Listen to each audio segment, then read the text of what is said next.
Hello student, welcome all of you. Class 10 chapter 1 करने से पहले हमने कई बेसिक कॉन्सेप्ट के वीडियोस हम लोगों ने अपलोड किए हैं। पहले में हमने नंबर सिस्टम का वीडियो अपलोड किया था, नंबर सिस्टम से रिगार्डिंग सारी चीजों को हम लोगों ने सीखा था। दूसरे वीडियोस में डिविजिबिलिटी, आज हम फंडामेंटल थ्योरम करेंगे और उसके बाद एचसीएफ और एलसीएम।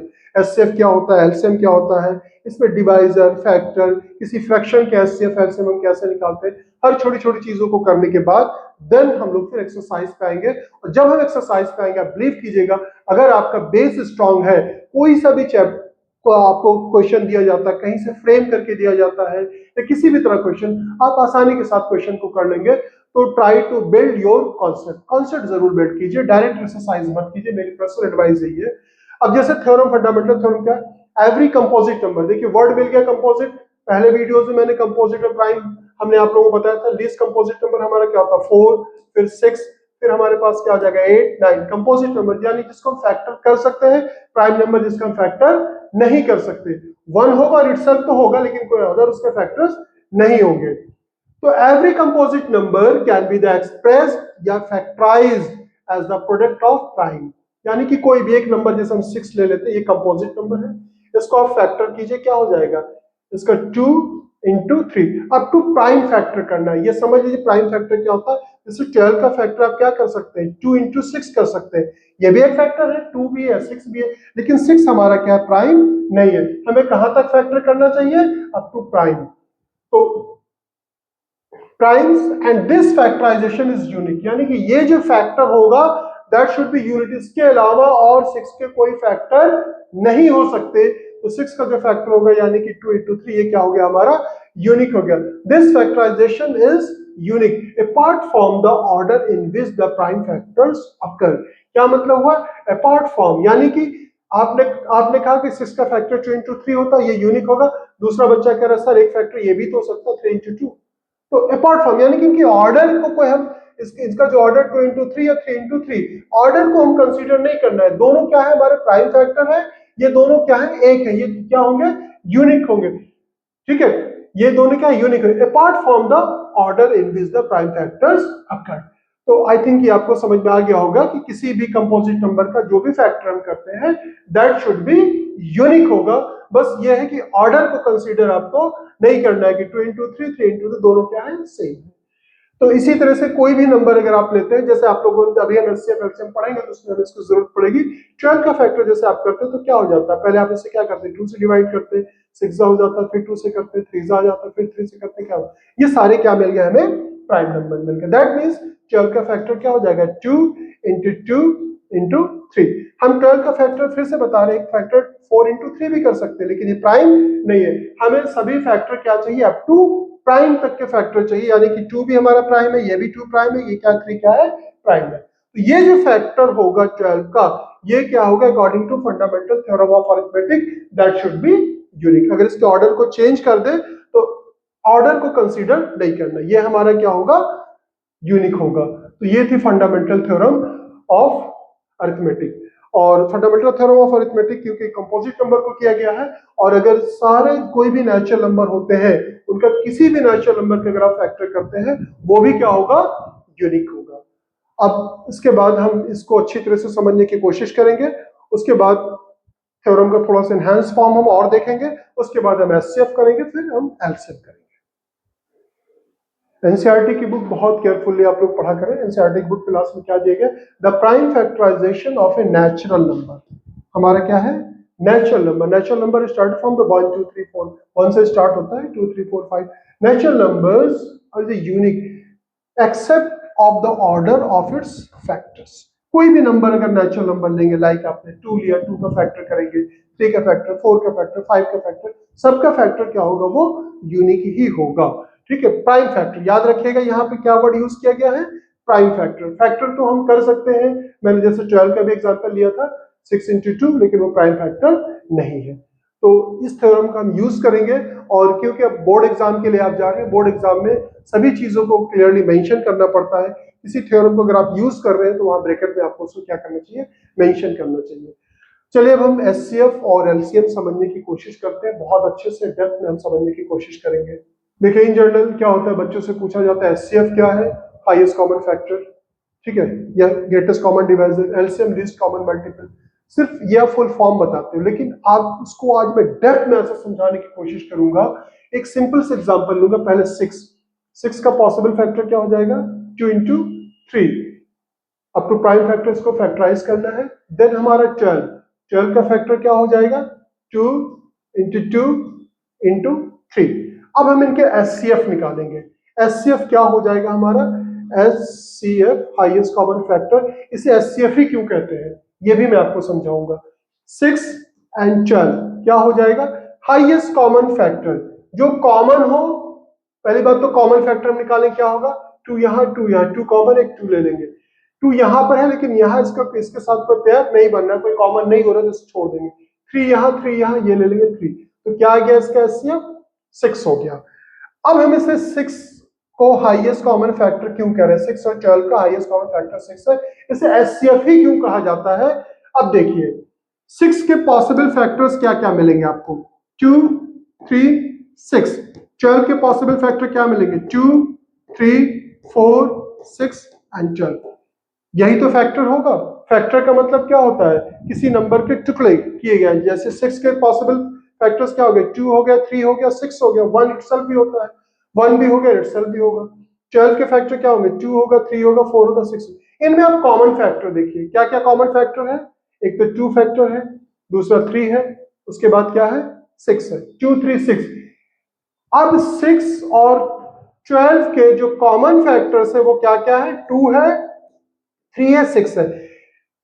तो 2 3 6 में सबसे बड़ा कौन सा फैक्टर है, 6 है। इसी वजह से इसे कहा जाता है highest common factor. Highest factor तो कई है कॉमन, 2 भी एक कॉमन फैक्टर है, 3 भी एक कॉमन फैक्टर है, 6 भी एक कॉमन फैक्टर है, लेकिन इनमें सबसे बड़ा कौन सा है, 6 है। इसी वजह से इसे हम क्या कहते हैं, highest common factor. I think आपको समझ में आ गया होगा इसका एचसीएफ क्यों कहा जाता है। या ग्रेटेस्ट कॉमन डिवाइजर, यानी कि दोनों को डिवाइड, 6 और 12 को डिवाइड करने वाला नंबर कौन सा है, 2 भी है कॉमन, 3 भी है और 6 भी है। अब जब आपने एचसीएफ फाइंड किया 6 और 12 का, क्या आया, 6 आया। तो 6 एचसीएफ करता क्या है, यानी कि जो एचसीएफ आया है, एचसीएफ होता क्या है। एचसीएफ तो आप फुल फॉर्म बता देते हो, हाईएस्ट कॉमन फैक्टर। याद रखिएगा एचसीएफ जो होता है, जिन नंबरों का एचसीएफ फाइंड किया गया है उन नंबर को डिवाइड कर देता है। That means HCF given numbers को डिवाइड करता है जिनका फाइंड करना है। 6 और 12 का एचसीएफ क्या निकाला, 6। तो जो हमारा नंबर 6 है, 6 को हमारा एचसीएफ 6 भी डिवाइड करेगा और 12 को भी क्या करेगा, 6 डिवाइड करेगा। दैट मींस एचसीएफ जो होता है वो गिवन नंबर को डिवाइड करता है। ये बहुत बड़ा हिंट है, इससे आप आगे के क्वेश्चंस में, आप बच्चे अक्सर कंफ्यूज होते हैं, सर मुझे यही नहीं समझ में आता कहां पे मुझे एचसीएफ लगाना है, कहां पे मुझे एलसीएम यूज करना है। तो अब ये ध्यान में रखिएगा, एचसीएफ जो होता है गिवन नंबर्स, गिवन नंबर्स का मतलब यहाँ पे क्या है, जिन नंबर के एचसीएफ फाइंड किया गया है, एचसीएफ गिवन नंबर्स को डिवाइड कर देता है। यानी कि यहाँ पे 6 और 12 इन दोनों को कौन डिवाइड कर रहा है, 6 एचसीएफ हमारा क्या डिवाइड कर रहा है। तो ये एचसीएफ हमारा जो 6 इनको क्या कर रहा है, डिवाइड कर रहा है। अब हम एलसीएम समझने की कोशिश करेंगे और ये हम बताएंगे कि एलसीएम क्या होता है और इसका फुल फॉर्म जो लीस्ट कॉमन मल्टीपल ही क्यों कहा जाता है। अब देखिए इसके अगर हम एलसीएम की बात करते हैं, एलसीएम ऑफ 6 एंड 12, तो एलसीएम में क्या करते हैं, दो तरीका होता है। पहली बात तो जो कॉमन है वो ले लें, 2 कॉमन था, 3 कॉमन था, ले लिया, और जो रिमेनिंग बच रहा है उसको भी ले लिया, यानी कि 2 टू द 4 3 टू 12। दूसरा तरीका होता है कि आप इसे पावर के फॉर्म में आप लिखें, यह क्या हो जाएगा, 2 की पावर 1 3 की पावर 1, उसके बाद यहाँ पे 2 की पावर 2 3 की पावर 1। अब आपको क्या करना है, पावर के फॉर्म में कॉमन हो या ना हो, सबसे पहले छोटा प्राइम हम देखते हैं, यहाँ पे क्या मिला, हमें 2 मिला, 2 की सबसे बड़ी पावर क्या है, यहीं पे इसको ले लेना है। फिर उसके बाद कौन दूसरा प्राइम है हमारा, 3 है, 3 की उसका दूसरा प्राइम हमें क्या मिला, 3 में सबसे हाईएस्ट पावर क्या है, 1 ही है। मान लीजिए यहाँ पे 3 ना होता तो भी हम 3 ले लेते, 3 की पावर क्या है, 1, यानी कि 2 टू द 4 इंटू 3 क्या आ गया, 12। तो एलसीएम जो हमने निकाला 6 और 12 का, वो क्या निकल करके आया, 12। अब हम इसे एलसीएम ही क्यों कहते हैं, लीस्ट कॉमन मल्टीपल।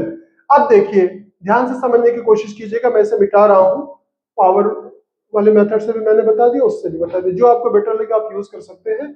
अब देखिए 6 का जो है लीस्ट कॉमन मल्टीपल, 6 का मल्टीपल क्या हो जाएगा, 6 का मल्टीपल 6 हो जाएगा, 12 हो जाएगा, 24 हो जाएगा, 36 हो जाएगा, एंड सो इस तरह से कितने भी मल्टीपल्स निकाल सकते हैं। और 12 के मल्टीपल्स क्या हो जाएंगे, 12 का मल्टीपल से 12 होगा, फिर 12 24 होगा, फिर 36 होगा। इन सब में कॉमन मल्टीपल्स क्या है, कॉमन मल्टीपल्स हमारा क्या आ गया, 12 हो गया, 24 हो गया, 36 हो गया, ऐसे सेवरल मल्टीपल्स निकलेंगे। इन सब में सबसे छोटा कौन सा है, 12 है। That's why LCM is known as least common multiple, यानी कि जिस नंबर को फाइंड किया गया 6 और 12 के एलसीएम, उन दोनों में जो कॉमन मल्टीपल है वो सेवरल्स है, 12 है, 24 है, 36 है। इन सब में सबसे छोटा कौन सा है, 12 है। देखिए सबसे छोटा है क्या था, 12, फिर 24, फिर 36। एचसीएफ में क्या था वो हमारा जो हाईएस्ट कॉमन फैक्टर, 2 भी फैक्टर था, 3 भी फैक्टर था, 6 भी था, लेकिन वो सबसे बड़ा 6 था हमारा। लेकिन यहाँ पे 12 क्या है, सबसे छोटा कॉमन मल्टीपल है।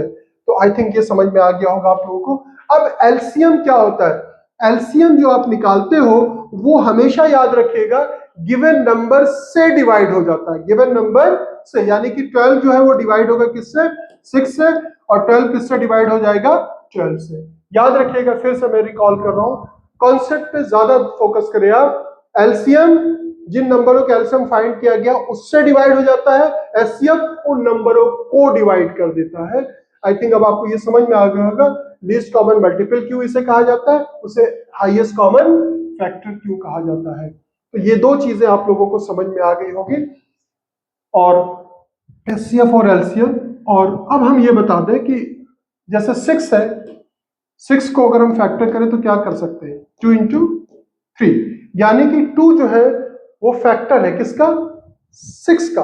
3 क्या है, वो है फैक्टर ऑफ 3, जो है वो भी क्या है, फैक्टर ऑफ 6 है, यानी कि 6 के टुकड़े जो किए गए, फैक्टर किया गया है वो। और 6 जो है वो मल्टीपल ऑफ 2 है, और मल्टीपल ऑफ क्या है, 3 है। ये मल्टीपल ऑफ क्या है, 3 है, और 6 मल्टीपल ऑफ क्या है, 2 है। तो फैक्टर समझ में आ गया, जो उसके स्मॉलेस्ट पार्ट करके हम जो लिखते हैं क्या बोलते हैं, फैक्टर बोलते हैं। तो फैक्टर और मल्टीपल ये वर्ड कई बार मिलता है, जिसे आपको अच्छी तरह से समझ लेना चाहिए। अब और चीजें अगर आप इसमें और आप डेप्थ में जाओगे तो एलसीएम जैसे नंबर का निकालना मैंने आप लोगों को बता दिया। सपोज कर लीजिए कि मुझे किसी फ्रैक्शन का एलसीएम निकालना है। चलिए एलसीएम से पहले कुछ चीजें और हम समझ लेते हैं। अगर याद रखिएगा कि आपने एचसीएफ ऑफ 2 नंबर निकाला है, ए एंड बी, और आपने एलसीएम ऑफ 2 नंबर निकाला ए एंड बी, ये हमेशा किसके बराबर होंगे, नंबर 1 और नंबर 2 के बराबर होंगे। आप चाहे तो ये 6 और 12 के एग्जांपल को अच्छे से आप समझ सकते हैं। देखिए एचसीएफ ऑफ ए को 6 ले ले, बी को 12 ले ले, तो क्या आया था, यहाँ 6 आया था, और एलसीएम ऑफ 6 एंड 12 क्या था, 12 था, और 6 इंटू 12 करेंगे तो ये क्या होगा, बराबर होगा। तो you should remember HCF into LCM of 2 numbers is always equal to the multiple of number 1 into 2, दोनों के बराबर होगा। ये सिर्फ 2 नंबर के लिए सही है, 3 नंबर के लिए करेक्ट नहीं है, याद रखिएगा। 3 नंबर के लिए क्या होता है मैं आपको आगे बताऊंगा। अभी हम कुछ चीजें और समझने की कोशिश करते हैं। HCF LCM के क्वेश्चंस, सेवरल क्वेश्चंस आपको एनसीईआरटी जब हम कर लेंगे उसके बाद हम आपको बोर्ड्स के पीवाईक्यूज में बहुत सारे क्वेश्चंस आए तो हम लोग मल्टीपल कई क्वेश्चंस की प्रैक्टिस करेंगे, इससे आपका कॉन्सेप्ट और ज्यादा क्लियर हो जाएगा। अब एक चीज बता दें कि फ्रैक्शन का हम कैसे एचसीएफ निकालते हैं, एलसीएम निकालते हैं फ्रैक्शन का।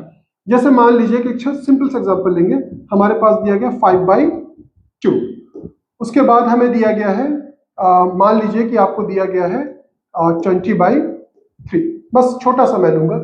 अब इस दोनों फ्रैक्शन का हमें क्या फाइंड करना है, एक बार हम एचसीएफ फाइंड करेंगे, दोबारा हम क्या फाइंड करेंगे, एलसीएम फाइंड करेंगे। तो एचसीएफ हम कैसे फाइंड करते हैं, जब कभी भी फ्रैक्शन का एचसीएफ निकालना हो तो हम क्या करते हैं, ऊपर वाले का तो एचसीएफ, ये ऊपर वाले न्यूमेरिकल, तो हम क्या फाइंड करेंगे, एचसीएफ ऑफ 5 and 20, और नीचे वाले का एलसीएम फाइंड करते हैं, यानी कि उल्टा, जब एचसीएफ फाइंड करना हो ऊपर वाले का सेम रहेगा, नीचे वाले का क्या फाइंड करेंगे, एलसीएम ऑफ 2 into 3। तो एचसीएफ हाईएस्ट कॉमन फैक्टर इसमें क्या हो जाएगा, 5 हो जाएगा, और इन दोनों का एलसीएम क्या हो जाएगा, 6 हो जाएगा। अब जैसे मैंने बताया एचसीएफ क्या होता है, गिवन नंबर को डिवाइड करता है। इसी वजह से यहां नीचे जो फाइंड किया जाता है वो एलसीएम फाइंड किया जाता है। अगर आप इसको डिवाइड करके देखें 5/2 को इससे, ठीक है, लाइक एक एग्जांपल से मैं समझाऊं, जैसे 6 और 12 का क्या था, 6 और 12 का एचसीएफ क्या था, 6 था, तो 6 क्या कर रहा था, दोनों नंबर को डिवाइड कर रहा था। अब आप देखें कि 5/2 हमारा एक फ्रैक्शन है, इसको क्या 5/6 डिवाइड करेगा, चेक कीजिए, 5/2 इंटू 6/5, 5 से 5 कट गया 3, कंप्लीटली डिवाइड कर दिया कि नहीं, रिमाइंडर क्या है हमारा 0। तो अब इसी तरह से आप 20 को चेक कर लीजिए, कॉन्सेप्ट बिल्ड करें, बस कॉन्सेप्ट बिल्ड अगर हो जाएगा ना, 20/3, इन दोनों का हमारा एचसीएफ क्या निकला है, 5/6। एक चीज ध्यान रखिएगा, कभी भी मैं हर वो छोटी से छोटी चीजें मैं आपको बता देता हूं कि जहां आप गलती कर सकते हो। अगर कभी भी लिखा हुआ a/b, नीचे लिखा हुआ c/d, तो ये क्या हो जाएगा, a/b ऊपर जाकर के पलट जाता है, d/c हो जाएगा। गेट रेसिप्रोकल, कोई भी फ्रैक्शन नीचे से ऊपर जाता है तो क्या होता है, वो पलट जाता है, c/d है तो क्या हो जाएगा, d/c। तो ये हो जाएगा हमारा 20/3, ऊपर जाके पलट जाएगा 6/5, 5 4 हो जाएगा, 3 2 हो जाएगा, कितना आया 8। तो ये तो मैंने आपको एक्सटेंडेड फॉर्म बता दिया, डेप्थ मैंने बता दी, लेकिन याद रखिएगा जब आपको एचसीएफ फाइंड करना हो फ्रैक्शन का, तो ऊपर वाले का एचसीएफ फाइंड करते हैं, नीचे वाले का एलसीएम फाइंड करते हैं। ये चीज आपको समझ में आ गई क्यों एलसीएम फाइंड करते हैं, क्योंकि जब इसका हमें एचसीएफ वो हम निकालते हैं, जब इसको डिवाइड करते हैं तो ऊपर चला जाता है, तो एलसीएम ही हमारा क्या होगा, वो डिवाइड होगा। ठीक है, इसी वजह से नीचे वाले का क्या फाइंड करते हैं हम, एलसीएम। अब सपोज कर लीजिए किसी फ्रैक्शन का मुझे क्या फाइंड करना है, एलसीएम फाइंड करना है, एलसीएम ऑफ दिस। तो ऊपर वाले का तो सेम रहेगा, याद रखिए एलसीएम 5 एंड 20, नीचे वाले का क्या फाइंड करेंगे, एचसीएफ ऑफ 2 एंड 3। याद रखिएगा जब हमें एलसीएम फाइंड करना होगा तो ऊपर वाले का एलसीएम, बस नीचे वाले को उल्टा कर देते हैं, बस ये ध्यान में रखिएगा। तो एलसीएम इसका क्या हो जाएगा, ये हो जाएगा 20, और एचसीएफ 3 और 2 का क्या हो जाएगा 1, यानी कि क्या हो जाएगा 20। एलसीएम क्या करता है, गिवन नंबर, आपने देखा होगा एलसीएम जब भी हमने 6 और 12 का एलसीएम क्या फाइंड किया था, 12, जो हमारा क्या आया था 12 था, तो 12 जो था हमारा गिवन नंबर से क्या हो रहा था, 6 से भी डिवाइड हो रहा था और 12 से भी हो रहा था। अब इससे डिवाइड करके देख लें, आसानी के साथ क्या होगा, डिवाइड होगा। तो ये हम लोगों ने क्या सीखा, फ्रैक्शन का एलसीएम निकालना और फ्रैक्शन का एचसीएफ निकालना। आई थिंक कॉन्सेप्ट आपके दिमाग में बहुत हद तक बैठ गया होगा, एचसीएफ क्या होता है, एलसीएम क्या होता है, हाईएस्ट कॉमन फैक्टर, जीसीडी भी बोलते हैं, ग्रेटेस्ट कॉमन डिवाइजर। अब हम 3 नंबर के लिए उसको लिख लेते हैं, एनसीईआरटी की बुक में लास्ट में दिया गया, उसे जरूर पढ़ेगा। जैसे 2 नंबर का HCF into LCM, number 1 into number 2 होता है। 3 नंबर के लिए क्या होता है, सपोज कर लीजिए कि हमें निकालना है LCM of X Y and Z. तब हम इसका कैसे फाइंड करते हैं, 3 नंबर के लिए क्या ट्रू होता है, तब ये होता है यहाँ पे आप एक्स लिखे, वाई लिखे और जेड लिखे, और यहाँ पे क्या लिखना है आपको, HCF of X Y and Z. अब उसके बाद 2 का आप निकालिए, HCF of X Y into HCF of Y Z into HCF of Z X. ये 3 नंबर के लिए होता है, याद रखिएगा। whenever we will find the LCM of 3 number x y z, तो x y z HCF of this, ये पूरा मैंने लिख दिया। ऐसे क्वेश्चनों को समझने के लिए, ज्यादा बेटर कॉन्सेप्ट दिमाग में बैठाने के लिए आप एक एग्जांपल ले लो, 6 ले लो, 12 ले लो, 18 ले लो, और देखो कि यहाँ पे ये होल्ड करता है या नहीं करता है। अब इसी तरह से सपोज कर लीजिए कि हमें क्या फाइंड करना है, एचसीएफ फाइंड करना है, किसका, एक्स वाई एंड जेड का। तो क्या होगा, चलिए बताइए आप लोग, लिंक बैठा लिए दिमाग में, बिल्कुल इसी की तरह होगा। क्या होगा यहाँ पे, एक्स वाई जेड हो गया, एक्स वाई जेड। उसके बाद यहाँ पे एचसीएफ था, तो यहाँ पे जब एलसीएम था तो एचसीएफ, यहाँ पे एचसीएफ है तो क्या हो जाएगा, LCM of X Y Z divide किससे करेंगे, अब यहाँ पे एलसीएम था तो एचसीएफ था, एचसीएफ है तो क्या हो जाएगा, LCM of X Y into LCM of Y Z into LCM of Z X. तो ये 3 नंबर के लिए मैंने बता दिया। अब now we can start exercise. इसी तरह से आपको किसी भी चैप्टर को पढ़ना चाहिए। इवन दो बुक में अगर एनसीईआरटी में अगर एक डॉट भी है ना, तो आपकी नजर से वो डॉट मिस नहीं होना चाहिए। हर चीज को आप अच्छे से पढ़िए, समझिए, कॉन्सेप्ट बिल्ड कीजिए, देन एक्सरसाइज पे आइए। तब आपके लिए एक्सरसाइज बहुत आसान हो जाएगी, बहुत ज्यादा आसान हो जाएगी। तो नेक्स्ट वीडियो में इंशाल्लाह ताला हम लोग फिर एक्सरसाइजेस करेंगे, उससे जो रिलेटेड क्वेश्चन होंगे उसकी डेप्थ को समझने की कोशिश करेंगे। देन दूसरी एक्सरसाइज, फिर उसके बाद जो थ्योरम है वो, फिर दूसरी एक्सरसाइज, देन बोर्ड के पीवाईक्यूज। तो आई थिंक आप लोगों को समझ में आ रहा होगा। फिर भी कहीं पे कोई कंफ्यूजन है, अगर प्रॉब्लम है, नहीं समझ में आता है, तो आप मुझे मैसेज कर सकते हैं। ओके।